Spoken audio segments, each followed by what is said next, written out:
pensei que a vida fosse doce como um mel, um céu azul, um mar de rosas.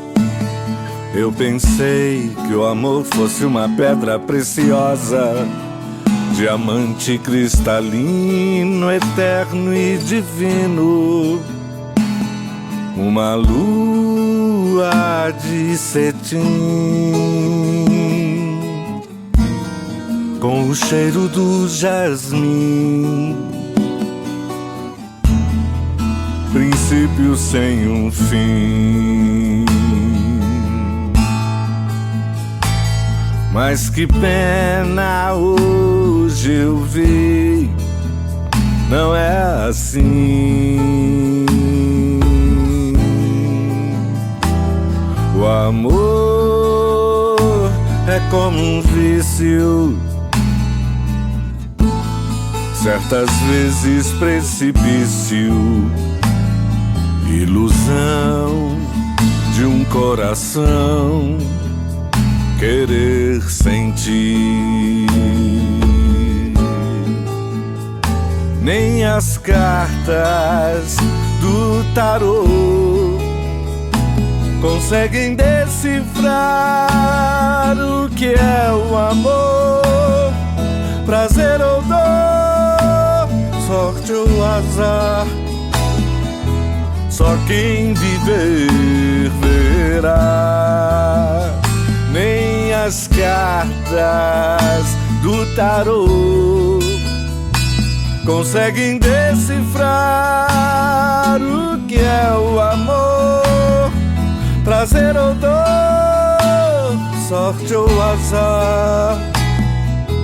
Só quem viver verá.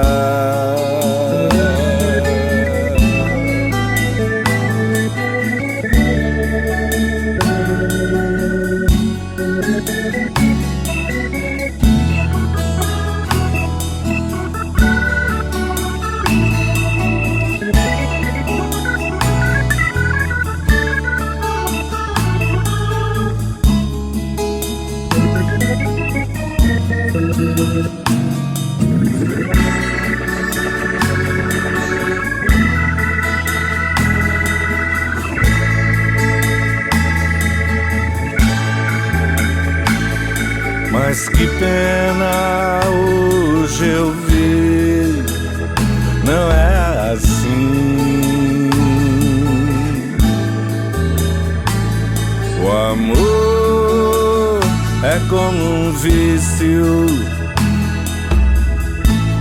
certas vezes precipício, ilusão de um coração querer sentir. Nem as cartas do tarô conseguem decifrar o que é o amor, prazer ou dor, sorte ou azar. Só quem viver verá. Nem as cartas do tarô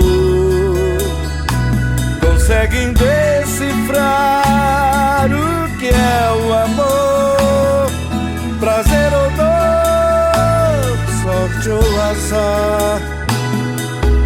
Só quem viver